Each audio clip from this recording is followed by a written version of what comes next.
ఖమ్మంలో క్రైస్తవారాధ్య ప్రాంతం కరుణగిరి పుణ్యక్షేత్రము ఇవాటి నుంచి మార్చి 2 వరకు యాత్ర మహోత్సవాలు జరగనున్నాయని మహోత్సవ ప్రధాన డైరెక్టర్ మాథ్యూస్ తెలిపారు.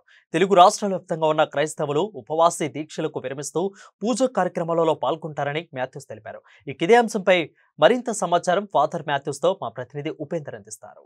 కరుణగిరి పుణ్యక్షేత్రం ఖమ్మం జిల్లా నడిబొడ్డున ఓ ప్రాంతంలో ఇక్కడ ఆవిర్భవించి దాదాపు కొన్ని సంవత్సరాలు అవుతా ఉంది. ఈ నేపథ్యంలో ఖమ్మంలో జరిగేటువంటి ప్రతి సంవత్సరం వేడుకల్లో భాగంగా ఈ నెల 28, 29 మార్చి 1, 2 4 రోజుల పాటు జరిగేటువంటి ఈ పుణ్య వేడుకలు ఎందుకోసం జరుగుతూ ఉన్నాయి, దేనికోసం జరుగుతూ ఉన్నాయి, ఇందులో ఏం జరుగుతుంది అనే అంశాల గురించి తెలుసుకునేందుకోసం మనం వీడికి వచ్చాం. ఇక్కడ మనతో పాటు దీని మీద వివరణ ఇచ్చేందుకోసం ఇక్కడ నిర్వాహకులు డైరెక్టర్ ఫాదర్ గారు ఇక్కడ మనతో పాటు మాథ్యూస్ గారు ఉన్నారు. మాథ్యూస్ గారిని అడిగి మరిన్ని వివరాలు తెలుసుకుందాం.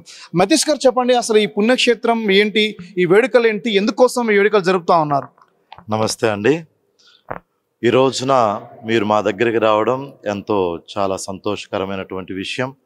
ప్రతి సంవత్సరము కూడా ఈ యొక్క కరుణగిరి పుణ్యక్షేత్ర యాత్ర మహోత్సవాలు మహా అద్భుతంగా జరుగుతూ ఉన్నాయి. వేలాది మంది, లక్షలాది మంది భక్తులు ఈ యొక్క పుణ్యక్షేత్రానికి తరలి వస్తూ ఉన్నారు.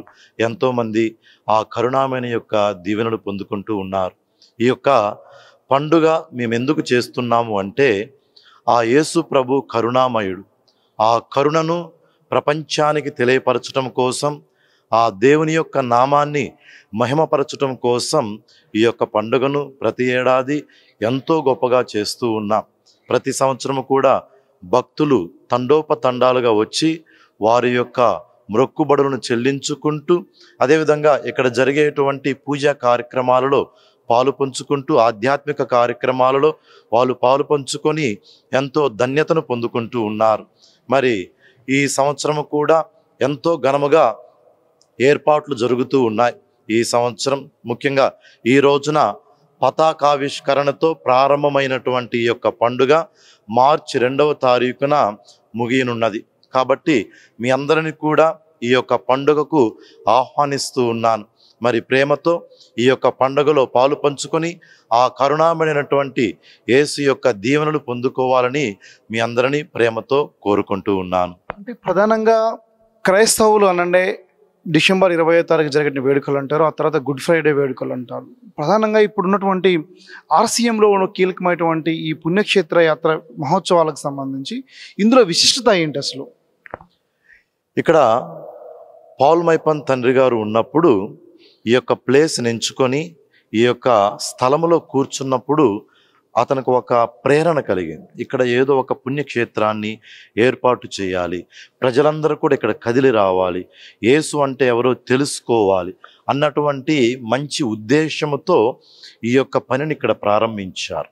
మెయిన్ ఉద్దేశం ఏంటంటే, ఆ కరుణామైన యొక్క కృప ఎంత గొప్పదో, పాపాత్ములమైనటువంటి మనందరము కూడా మరి ఆ యొక్క ప్రభుని వేడుకున్నప్పుడు, ఆ ప్రభుని ఎప్పుడైతే మనం ప్రార్థన చేస్తామో మన యొక్క పాపాలన్నిటిని కూడా క్షమించి మనకు ఒక మంచి బాటను చూపిస్తారు, మంచిగా బ్రతికేటువంటి ఒక బాటను చూపిస్తారన్నటువంటి నమ్మకం ఇక్కడ ప్రజలలో ఉంది. కాబట్టి ప్రతి ఒక్కరు కూడా ఇక్కడికి రావడానికి మరి ఎంతో కోరుకుంటూ ఉంటారు. ఉన్నటువంటి ఈ ఫిబ్రవరి మాసంలో అంటే ప్రతి సంవత్సరం జరిగేటువంటి వేడుకల్లో ప్రత్యేకంగా కొద్దిమంది మాలాధారణలాగా ధరించడం, అంటే ఇతర కొద్దిగా హిందూ మతానికి సంబంధించినటువంటి కొద్దిమంది కొన్ని అలంకరణలతో కొన్ని డ్రెస్ కోడ్తో ఉంటాం.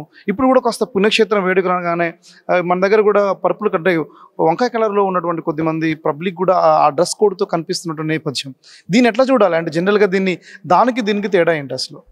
Sir, very good sir. ఇది ఉపవాస దీక్షలు ప్రారంభమయ్యాయి. అంటే మాకు తపస్కాలం అని ఒక కాలం ఉంటుంది. 40 రోజుల పాటు ఈ యొక్క రోజులు సాగుతూ ఉంటాయి. ఈ యొక్క విభూది బుధవారముతో మొదలైనటువంటి ఈ యొక్క తపస్కాలము మరలా గుడ్ ఫ్రైడే, అంటే గుడ్ ఫ్రైడే అయిపోయిన తర్వాత శనివారంతో ముగుస్తుంది. అయితే ఈ యొక్క 40 రోజులు కూడా ప్రతి క్రైస్తవుడు కూడా అనుకుంటాడు, నేను ప్రభుతో ఉండాలి, ఇన్ని సంవత్సరం అంతా కూడా నేను నా పనులు నేను చూసుకున్నాను, ఈ లోక పనులు నేను చూసుకున్నాను, నన్ను సృష్టించినటువంటి దేవుణ్ణి నేను పట్టించుకోలేదు, కాబట్టి ఈ 40 రోజులైనా సరే నేను దేవుడితో ఉంటాను, దేవునిలో నిమగ్నమై ఉంటాను, దేవుని యొక్క వాక్యాన్ని చదువుతాను అని మరి ఉపవాసం ఉంటూ దీక్షలు చేపడుతూ ఉంటారు. అయితే ఇది వాళ్ళకి ఒక పుణ్యాన్ని ఇస్తుంది అన్నటువంటి ఒక గొప్పదైనటువంటి ఉద్దేశంతో ఆ ప్రార్థనతో వారి యొక్క జీవితాన్ని గడుపుతూ ఉంటారు. మొత్తానికి ఖమ్మం కరుణగిరి పుణ్యక్షేత్రంలో క్రైస్తవులు ఆరాధ్య దేవుడైనటువంటి యేసుక్రీస్తు వేడుకల్ని ఇక్కడ 4 రోజుల పాటు ఘనంగా జరపాలని చెప్పేసి అని కూడా ఇప్పటికే ఆ రకమైనటువంటి ప్రణాళిక రూపొందిస్తూ ఖమ్మం కరుణగిరిలో అన్ని ఏర్పాట్లు పూర్తి చేశారు. దాదాపు 5 కిలోమీటర్ల దూరంలో ఉన్నటువంటి అన్ని ఏర్పాట్లు రావడంతో పాటు పబ్లిక్ కూడా ఆంధ్ర తెలంగాణ చుట్టుపక్కల క్రైస్తవ మిత్రులందరూ కూడా రాజకీయాలకు కులాలకు మతాలకు అతీతంగా ఈ దైవ దర్శనం జరగాల్సిన అవసరం, ఈ వేడుకల్లో పాల్గొనాల్సిన అవసరం ఉందని చెప్పేసి అని కూడా అభిప్రాయపడతా ఉన్నారు. ఈ క్రైస్తవులు కీలకంగా 45 రోజుల పాటు ఉపవాసంగా ఉంటూ దీక్ష విరమించేటువంటి క్షణం కాబట్టి ఎక్కువ మంది ప్రజలు మోతాదులో వస్తారని చెప్పేసి అని కూడా ఇప్పటికీ ఆశిస్తూ దేవుని కృప అంటే యేసుక్రీస్తు యొక్క కృప ప్రజల మీద క్రైస్తవ భక్తుల మీద ఈ లోకానికి రక్షకుడుగా ఉన్నటువంటి దేవుడి యొక్క కృప కూడా అందరిలో ఉంటుంది. తప్పక హాజరు కావాలని చెప్పేసి అని కూడా అక్కడ పెద్దలు అందరూ కూడా ఆహ్వానం పలుకుతున్న నేపథ్యం కనబడుతోంది. ప్రస్తుతం ఇది ఖమ్మంలో ఉన్నటువంటి కరుణగిరి పుణ్యక్షేత్ర వేడుకలకు సంబంధించినటువంటి పరిణామం. వీడియో జర్నలిస్ట్ హరితో ఉపేందర్, అమ్మానీస్, ఖమ్మం నుండి.